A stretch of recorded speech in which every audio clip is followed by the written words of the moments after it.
cursed, or I'm not sure how it works. Um, as I said, there's always a map draft, and I don't think there's a map ban out as far as I understand the map. So in Okay, theory, so we they could can get play the cursed cursed hollow. again. Yeah, Okay, in theory. fair enough. The teams decide pretty much every game, like, who's, like which map they play on, but only like the draft. How can I say it? It's the first pick and everything that changes. There you have the advantage, so you can actually push one map out if you want. Okay, fair enough. We will have to see if that does happen, but not seeing it be too likely at the moment. We've already seen Blackheart's Mines, Garden, and Sky get banned out, and there is the Cursed Hollow does get banned out. So we're down to Nice. Dragonshire or the Tomb. Which one does LDLC want to play on the most, seeing as they get to choose? And they have chosen, sorry, Synergyc, sorry, bans out Tomb of the bans out the Dragonshire. So we are playing on Tomb of the Spider Queen. Yep, that's if that's our final game, then that's definitely a nice change. I'm totally up for it. Very refreshing, very refreshing. Very much so. So we're just going to wait for the see this draft happen. I was about to say wait for the lobby to be made, but we're in the lobby, the draft lobby. Nope, there's no lobby. No, I meant But the as in draft lobby. Sorry. yeah, but I say ban Savannas. Like, I mean, Viking Sagara. Yes, I can understand it, and so far we haven't seen any different drafts today.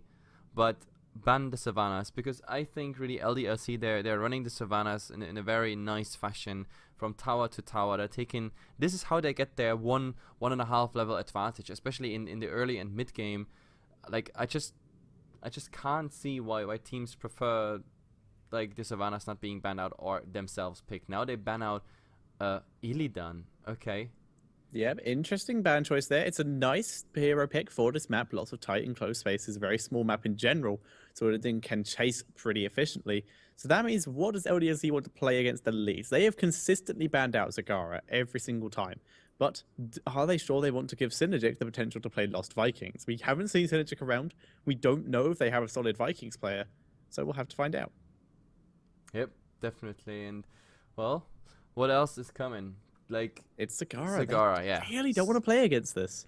I don't understand the fear of Sagara, which means we get another Savannah's chance for LDLC, or maybe Synergic is picking it right now. I mean, they have the first pick now, and this time they could utilize it. Then again, Tomb of the Spider Queen is a map where Savannah's is nice, because you Yeah, can, like, especially the tier 1 defense lines, you can take easily with that, and also push nicely out. But the problem is the map is so small, so a lot of rotations are coming. So they yeah. are not picking it. They go for the Uther. Last game they picked the Malfurion as their first one. So there's kind of a pattern in their draft. But that means LDLC, Vala, Savannahs, if they want Yeah. to, on this map as well. Like, out of all the maps, this is a map that actually makes sense to ban Zagara on. Out of all the maps we've seen, although they've all been cursed, this actually makes sense to ban Zagara because she gives huge vision of any objective point with that creep spread. So it's very hard to turn anything in because you'll be under constant harass. So it makes sense here. And LDLC, they of course do pick up the Sylvanas and the Valor. It got given over to them. They are happy with it. Yeah, I don't understand. I mean, the Illidan is something... He's not popular enough anymore to justify this ban, in my opinion. And Tomb of the Spider Queen is also another map, in my opinion, where the Illidan shines somehow. It shines pretty well in the terms of it's a very easy to land a good metamorphosis. True. There are a lot of choke points and everything. I get that, but still, like the Uther first pick, you know exactly what's coming on LC's side, but you kind of accept that fact and you don't try to interrupt them. I mean, the problem is that we didn't see any other drafts of LDLC so far today. Like, they're showing the same program. It's like repeating a movie on one side all over again. So no team so far tried to interrupt it. But yes, no, you're right. I was just thinking, but it was in the other game, the Refuse game, that we saw a little bit of a shuffle around. There's Jaina coming in from Synergyc, so pretty much the same order, same heroes, just in a slightly different order. Jaina coming in as their second pick, as opposed to their first pick. And Warrior now, second damage dealer, both good options here. And on this map, Warriors is a bit more of an open book. Yep. Warrior is an open book. That's the only thing we can pretty much like shuffle around, gamble around a bit. I mean, they brought sometimes again against our predictions a Chen in where we expected ETC or ETC over Diablo or the other way around. But this is pretty much everything we can do at the moment with this draft, because the teams, if they don't interrupt the pattern of the other team, then we will see pretty much the same thing all over again. This time LDLC, they can't pick a Uther, but well, the Malfurion is free, so I guess that's something they might choose. Or they surprise us. Yep, Malfurion or Brightwing pretty likely for the LDLC comp in particular. Tassadar coming in for Synergyc again, once again, seem pretty fond of that whole composition of Jaina and Tassadar as their damage dealers. Last time they did the Sergeant Hammer, didn't really work as well as they hoped it would. Nope, definitely not. It just didn't do enough damage. It was just not pumping enough, and the lockdown was just too big in all those fights. Like, the Chen was the one supposed to make space, but he got caught out, like, using his ultimate to save the Jaina, going into the next fight without it, completely screwed them, and yeah, we saw the result. Step by step, the base was taken down without any problems whatsoever. Now Malfurion was the choice after all, and they come up with the Chen. Yeah, now DLC's Chen much more solid throughout this tournament than we've seen Synergyc. Synergyc, though, taking full advantage of the fact they already have an Uther and a Tassadar, and are actually going for the melee assassin style in the form of Kerrigan. And on this map, that's actually a very good call due to the fact that Kerrigan can be great in those ganking scenarios, seeing as there's such a tiny distance between the lanes. So Kerrigan can roam with Uther almost uncontested and just pick off kills if they can get onto anyone like Valor. Her Volt obviously doesn't prevent stuns anymore, so she might be able to be burst down quick enough. And their final hero gonna be a Nubarak. Once again, a little bit interesting, but has the good potential for interrupting those turn-ins and getting good engagements, and has some of the most consistent CC to interrupt Chen's shielding. Yep, and I just answered someone. I just wrote yes in the chat, and someone took it for their answer. Oh, that's all good. Oh my god, so confusing. But Kerrigan Anoop, I love it because it's something new. It's a nice combination. In theory, we could see a quadruple stun. It is possible if well executed, but even a double stun would already do the deal. We dive in. There's the burst strike. We have Kerrigan putting her stun on top of it, and maybe somewhere in between this rotation, or maybe even as an opener, we have the Uther stun, which is very interesting. But of course, it needs to be well synergized, well executed. But if that's happening, then of course Tassadar having the full potential of his damage plus the Jaina, and now we see Vikings. It was not banned, so it's picked. Yep, and that is fine for their particular composition. Vikings filling in that utility fill and damage dealer role that just seems to be on a lot of teams. I love that there is one role that's put aside for anything. Do you want double warrior? There's this particular spot in the team composition. Do you want more damage? This particular spot. Utility, this spot. Because right now the comps always seem to be 2 damage dealers, 1 warrior, 1 support, and then that fill role. Yep, pretty much. Yeah. So we'll see how that does go for them. Lobby is up, so we're going to get into that and try and get this game started. Alistair should have sent it out. If not, I'm just scrolling down now. There you are. Right click. Nope, you've already been invited. Yes, Beat me to it. Same second you did it pretty much, so that means I'm also swapping. Yeah, it disappeared as I tried to click it. There we go. Oh, that's the wrong overlay. Oh my goodness. There we go. We're also missing quite a few players, so we are not currently ready. Need to get the rest of Synergyc into the lobby. Synergyc. I wonder what's behind all this. Like, I mean, Synergyc. And someone was asking if they are a Spanish team or not, and I actually have to look in the bracket right now. Let me see. In theory, the players, they should have tags. And yes, they are all 4 Spanish. All so 4? I'm actually surprised how vital the Spanish scene is. I mean, we have LDLC, we have Liquid, aka El Nexo formerly, and now Stigma we have Synergyc. as well. Stigma, yeah. Griffiths.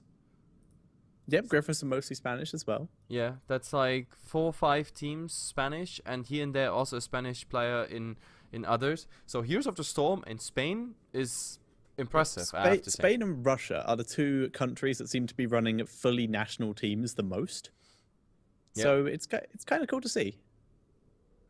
I mean, it's also nice to see because maybe it's swapping over. I mean, when it's in Spain, then we see maybe some more Frenchies coming out. Overall, it's quite nice if you have like one dominating nation. Like as this game develops in the competitive scene, we see like I don't know 4 or 5 Spanish Spain, teams New and then, Korea. yeah. No, but then the other countries going against it, and they say like, come on, guys, we have to stop the domination of the Spaniards. That is something I don't know. Like if you look at other esports, there's always like. Or at least sometimes there has been a team that has been ruling the esport for quite a while, and that's boosting the morale. We are quite lucky that we actually have a couple teams up at that top level who can defeat each other. So we're quite lucky to have that particular position at the moment. Right now, we have 9 out of 10 players ready. We are just waiting for Aerial. Yeah, unfortunately with Blizzard games and like the regions and the regional lockout, etc. It's just too bad we can't see the direct comparison North America versus EU. We had some people actually venturing in the Cup 1. We had Complexity, aka Barrel Boys, in the qualifiers. It took them actually, I think, 2 qualifiers to actually qualify. And they were in the finals, but they also just got in there because of the replacement. Fnatic had problems with their boot camp. No internet, faulty PC, something like that. So yeah, that was the reason. Yeah, but yeah, we don't measure the strength of those teams across the pond. That's like the biggest flaw at the moment with this service. We have one team that comes across to EU from NA on a fairly consistent level. Well, we have 2. Like Enter the Storm has seen Nexus Globetrotters a bit, but the main one that comes over the majority of the times is Tempo Storm, and they haven't been coming over recently due to the fact their new gaming house has a couple issues. It's not in the same position it used to be, so they get a bit laggier when they come over to EU now. So they're not even coming over anymore. Which team you said? Tempo Storm. Ah, Tempo Storm. Yeah, no, I haven't seen them in a EU event for quite a while. Like the last one they did was the Ding It Invitational number 2. Yeah, true, and that's quite a while ago already. Yeah, either way, pre PGL, like the week before PGL that was. Yeah, it's already 3 weeks ago. Anyway, that's kind of the sad thing, and of course there's also the Asian scene. I heard the Asian scene and also the Southeast Asian scene is like making huge steps now. They have like smaller events here and there. I have to see if there's some teams actually crystallizing out of it, because looking at the next offline event, maybe we have like cross-regional invites, and that makes it then really interesting, because maybe like all those teams who think they're good in their region and everything suddenly get a huge blow by someone coming out of the Asian scene, coming out of the North American scene into EU whatsoever. Either way, guys, this is the game 2 in the best of 3. Here we have Synergyc versus LDLC. I have to check my overlays. LDLC on the left? Yes, LDLC is on the left, so everything is fine. So let's introduce them really fast. You start this time. Alright, so starting on the right-hand side in the red trunks is going to be Team Synergyc. And playing on the Kerrigan, it is Aerial. Playing on the Tassadar, it is Vardina. Osgaraf is on the Anubarak. Doki is on the Ufa. And finishing it off, it is going to be Drenstill on the... hold still. It is going to be Drenstill on the Jaina. Yep, and they have so much vision here. Drone on one side and, of course, Tassadar on the other side. That's easy going, so I think this doesn't end in a fight. Vippolino is this time on the Chen. Of course, he's a tank player. Vikings this time on Alastor. We have Hiroki again on the Savannahs. Like, I love that he swaps the roles all the time. Polator playing Delmar Furion, and LOL versus XD is on the Vala. And now let's see, where do we have the first pressure here? I mean, the pressure is always around the Savannahs, and at the moment it looks like bottom lane. Yeah, bottom lane already pushing quite hard. Doki and Kerrigan have now arrived. They have the potential for the gank, but they get spotted by this first scouting drone. There is still another scouting drone here, so they can't really go in for any kind of gank at the moment. Just the sheer amount of vision. Vikings just spreading out, keeping them split up, trying to avoid side storms as much as possible. Yep, at the moment it's kind of interesting, but they come I circle love around. this route. I love this route. Coming from underneath, no one expects it. Going around and through these bushes. Absolutely love it, and let's see if they are able to catch anyone off guard. Well, at the moment it seems like they're prepared, or they expect it, but Hiroki is so close. He's going to be the one, and Taunting Waves out, unable to land it. The stun needed to land before he was able to get that TP. Nope, that really didn't work out. But it was a nice idea, and I like that they show some initiative, because this time LDLC, they can't make so much pressure right at the beginning. Because keep in mind, all the other games, at 2 minutes into the game, we had the first tower already fall on, like, LDLC taken. Oh, but bottom! This is our first blood here. Kerrigan going down after being rooted. Now the Uther also in trouble. He's the second one to fall. Okay, and now the pressure comes, obviously. Yep, just a huge counter engage there after another failed gank attempt. A nice blizzard there, going to force them to back up a bit. Drenstill getting some great harass onto LoL versus XD here. There's a Code of Cold as well, but there's the root, and he will go down too. He was able to take... No, he survives. He takes down Valor. That counter, though. Drenstill. Yeah, never underestimate the burst of a Jaina. And now, oh, Kerrigan is trying to do something here on that Malfurion. Actually gets the crap, and now all the damage with Jaina. That should be enough. With the stun of Uther, maybe they even get the triple, but no. He's just too close already to the wall. Nope. Gets the pull. Auto one. No, nope. Was never finishing off. And Hiruke sends out him Venom for good measure on his way out. That was really, really close. So at least I got the revenge. We also see this in experience at the moment. Like, it's pretty much equalized. Tiny advantage again on LDLC. That's what we saw also the previous game. But so far, LDLC, they managed to hand in 11 gems. And, oh, now they interrupt the Vikings here. Yep, they're going on to Olaf. Olaf backing out, though, but he is killed off thanks to that Ravage. Over 60, Predator and Hiruke just putting some pressure on in the spot lane. It's still just Jaina down here. The roaming squad can't really camp because they have to roam, so Drenstill is just having to deal with this with Blizzard to clear up the minion wave. Yep, pretty much. And top, I don't know, these two tanks, that's like something that's very interesting to watch. Anoop, of course, he should, I don't know, pull the shorter straw there. But now we have a nice rotation here. What do they focus? Vala would be a nice target here, or the Malfurion, but none of it is actually happening. Kerrigan is not jumping. Yep, Kerrigan was a bit further behind Ufa going in and forcing them to back out. He couldn't get in range for his stun, so a bit unfortunate there. Nubrak actually running the Master Skin, which is quite cool. Predator hanging in this bush. Kerrigan actually did jump in there. So, and she's going for LoL versus XD. LoL versus XD gets a shield, but it's not enough. Still taking some counter harass from Hiruke, but Hiruke being forced a Haunting Wave out so that he doesn't get stun locked as well. Yep, the Vikings comes in, but of course he doesn't lose any experience. There's still the... I always forget the name. There's still a Viking mid and left. In mid. Mid and left. No, left and mid. That way around. Yep, that is correct. And just using the spin to win. Build-wise, pretty much standard out of everyone. And in comes Ariel, though. Trying to get Hiruke, pulled him in, but did not get the stun. Hiruke being dropped low, and he does go down. Root comes in from Polator, and they try to get the counter. Level 60. Drenstill, again, gets out on no HP. Has he died yet? Hang on, control 2. He has not, so he's managed to get away with like 0 health 2 or 3 times now. Yep, it's pretty interesting on what kind of HP he survives all the time, but it's working at the moment. They shut down the Sylvanas. No early push so far. They only could bring 2 towers down bottom. Everything else is in perfect health, and that's really good news at the moment for Synergyc. I think they learned out of the last game. So yes, they granted the Sylvanas to LDLC, but oh, look at this rotation. Again, might be interesting. The Uther opening here, but Jaina going forward, that already gives it away. And the drone, of course, the drone spotting it all out. They try the hand in. They have tons of gems at the moment, if you look at the gems. They have 74 gems on the side. Oh wow, nice interrupt by the Vikings there on the side of Synergyc. Doki being forced back up. Ardita as well. Dimensional shift coming out from him just to make sure he does not get caught. Oscaraf still coming, like you said, on the short straw of dueling with Chen. Chen's shield, bit more efficient than Nubarak ones.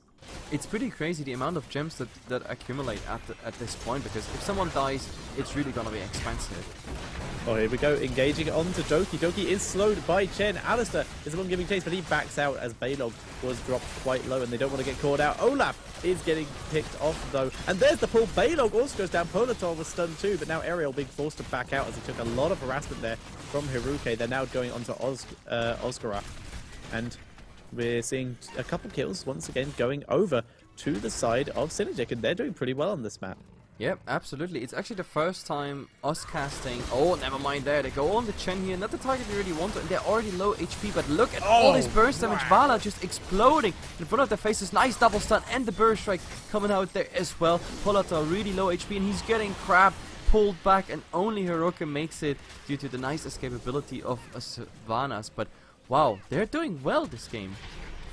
Yeah, but great engages here, and this roaming squad is really working well for them. And Nubarak was pretty much essential in that last chase. The combination of Nubarak and Kerrigan is so deadly, and we're seeing now them going. They're going to get a free Olaf here. Very unlikely he's going to be able to escape. Yep, I don't think so. There he's getting trapped and he's dying. But, I mean, the good thing for LDLC, yes, they just lost a lot of heroes and a lot of XP, but they made the hand-in top possible. So that's kind of slowing down the momentum Synergyc had at this point. So let's see where this one is going, how fast they can actually defend those Weavers. But look at Uther, really going aggressive in. He needs a stun opening on anyone. Heroic is at the moment the target, and he's out of steam. He's dead. Yep, didn't even get to use his Haunting Wave there. Eric also went down. It's just Baylog here currently, trying to duel any harass he can. These Web Weavers getting a little bit of push, with one in mid already dead, one in top about half health with Olaf. Olaf just soaking up some beetles at the moment. Bottom one cleared up too, and nice defense job here by Synergyc. Yep, they need to get top down so they can actually make this hand-in, because it's getting ridiculous how many gems they have. If this continues for another 2 minutes, they have enough gems for like 2 hand-ins. Very true, Alistair being engaged upon on Baylog, but nice ship saving Baylog at the last second, but now they have to re-engage. They cannot waste a huge amount of damage potential out of this, but there's a Divine Shield Maelstrom on Ariel, so he's going to be able to back out perfectly. Ship runs out without a single kill. Bordina takes a bit of a harass, but heal coming in from Doki, preventing him from losing too much. Jaina just looking for an angle maybe, but backing up, does not want to get caught out in this little hallway. But look at LDLC, they're so good with the hand-in, but finally top. There's one hand-in, and if we get the 33 through, that's it. But Uther is maybe going down at the same time, but look at all these shields. Well, Vikings is following up, but there's just no way. So they made their hand-in. We have now Team Red getting their Weavers. We have to see, can they follow up on any lane? We will have to see. Vikings have all head to top lane, just soaking up there. Currently no one from Synergyc up there to defend this. The majority of LDLC have gone to this bot lane to defend. It's just Sylvanas in the mid lane. There's quite a few members of Synergyc here, and the web blast has already gone down. There's a lot of pings going on. They want to try and catch out Sylvanas here. The stun goes down. There's the knock-up. Haunting Wave cannot... Oh, Haunting Wave did come out. Able to bounce up to the top instead of behind his wall, and he actually escapes. That was not well executed. I mean, it was well executed to a point, but then the Uther stun was missing, and now in the mid they tried to push, but they're coming in for a nice defense here. Yeah, Vipolino just tanking stuff up, trying to be a menace, just doing what Chen does best. Web Weaver in the bot lane, already pretty low, that should die to a couple minions, and there goes the one in mid top, already taken down by the Vikings, but all the towers are out of ammo. Minion Wave going to be doing quite a bit of damage. Yeah, but if you look at it with the Sylvanas and the previous Weavers, LDLC, despite the fact that they don't have that much kills, they just did a better push. But it's just a tiny difference at this point anyway. Yeah, but it's actually 4 times the amount of kills for Synergyc, but LDLC still only a little bit behind. They are currently a level behind, and that's going to be a problem if Synergyc does hit the level 13 talents and chooses to engage with them. Yep. LDLC just way better at the moment with handing in the gems. In theory, they could even hand them in bottom because all the pressure is on top at the moment. We still have 30 gems on that Jaina. She wasn't successful with handing those in. We have to see. Maybe they try here, but oh, they find the Vikings here. And if there's a stun follow-up, yes, they can at least get one Viking. But look at them, they're just too speedy. Oh, barrel coming in from Chen, separating out Ariel, but Divine Shield comes down, preventing him from going too low. Ariel going to be killing off the boat here. Can he get a Primal Grasp? Gets the Primal Grasp, kills off Eric. But Baylog going for the counter there with Olaf onto Doki. Strafe did come down out of Valor, did as much damage as she could. And that is only one Viking. Ariel, though, very nearly getting rooted there. Doki dropping pretty low. He heals himself and is going to be able to get out. And lots of skirmishes here in this game. Yeah, but you know what's the most beautiful thing about this fight was that I think the Sylvanas was weaved in a second. She did Wailing Arrow. So if you wonder why the Wailing Arrow was just going off and not hitting anyone, she was just in a web, and you actually can't activate the impact of the Wailing Arrow if you're like, yeah. It's super frustrating if that does happen. It's like if you get stunned as well. Any CC will prevent Sylvanas from activating that Wailing Arrow. So if you can time that right, good on you. Absolutely wrecked. It's an awesome move. And Either level way, I 13 already Banza. mentioned it, they are really good with their hand-in. So LDLC, even though they took a beating here and there, the Weavers are coming out one hand-in after another, and like we have to see how fast does Synergyc defend this. In the mid, it's going to be really fast, but where is the pressure? Bottom at the moment is the pressure, of course. There's the Sylvanas, that Weaver barely taking any damage. They have to rotate, they have to defend, or they're gonna march towards the space. But at the moment, it looks like, yeah, they're avoiding this. They're avoiding this, they're going top, but is this a bad thing? The chase is on to Bordina, but its shields and dimensional shift will allow him to get out. And I'd like to point out there are currently 98 gems on the side of Synergyc that they just can't turn in. It's just crazy. Like they just don't turn them in. And now, of course, that Weaver coming close to the base, but oh, Anoop coming from the side. Doesn't really get anyone, but he gets the web blast off onto someone. There comes the wailing arrow. That was much nicer this time. Divine shield on the wrong target. That's not a noob. A noob is going to be able to get out, but that's not ideal. Bardina would not be able to get out, actually, if Vipolino has his way. Bardina dying to the poison from that shot from Hiruke. Oh. And Shadow Dagger able to do it, and now they're turning onto the keep. That is a full team wipe for LDLC.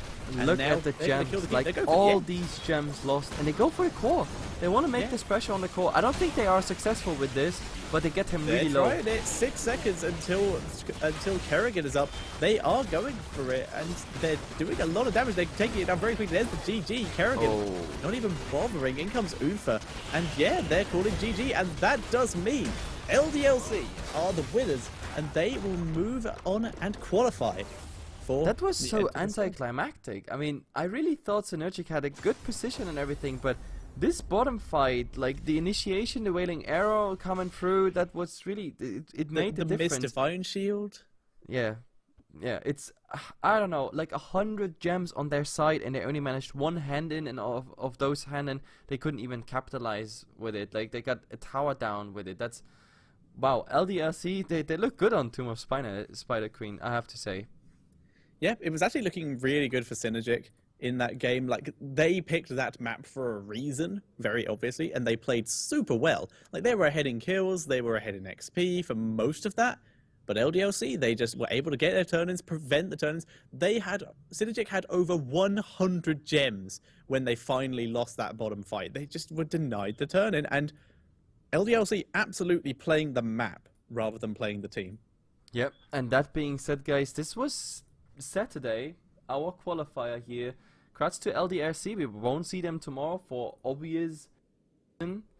And well, I have nothing to say. Like, out of all these teams today, they just looked the best. Like, routine was in the team, nice executions, but they're not free of mistakes. I mean, we saw that a lot of teams today, they tried to capitalize on the little mistakes LDLC did, and we had teams, getting a nice comeback or a comeback potential, but the problem is that in the early game, LDLC makes so much pressure that like the comebacks are just getting, it feels like getting extinct just by the fact that their lanes pushing in, their like camps already taken, etc. That's what makes LDLC so strong. To be honest, I think personally, but I might be wrong, I'm not a pro player, but I think banning Sylvanas for LDLC is something they will definitely suffer.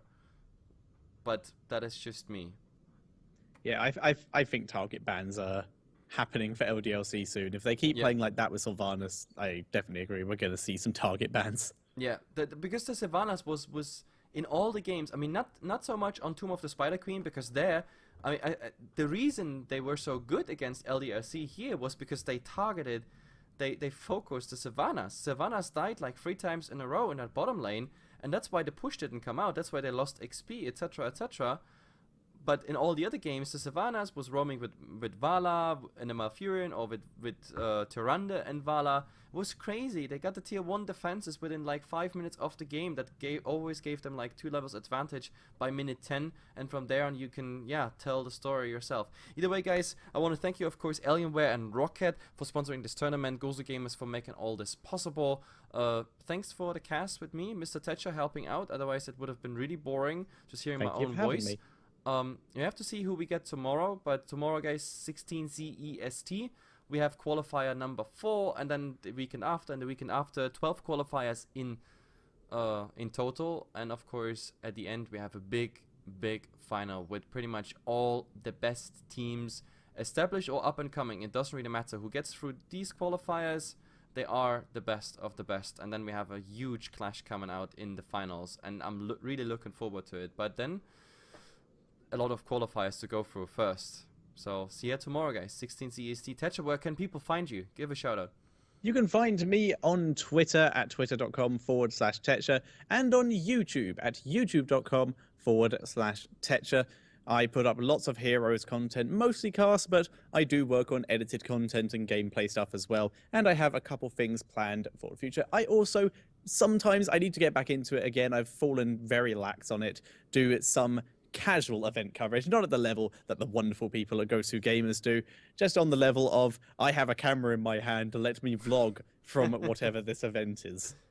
Yeah, well, let's see other events. I mean, of course, people can follow me on Haflamog or Hafla TV. That's my little hobby project in Dota 2. But of course, I'm also venturing in Heroes of the Storm. I really enjoy the game. I'm playing it far too much, actually. And yeah, I just hope I get some more opportunities, but more in the organizing part than the casting part, because I know I kind of feel rusty, and I have to learn a lot more when it comes to this game, and focusing on like 4 esports at the same time is always hard. I still hope you enjoyed the cast, and then yeah, see you tomorrow, 16 CEST, and that's pretty much it. Thanks, guys.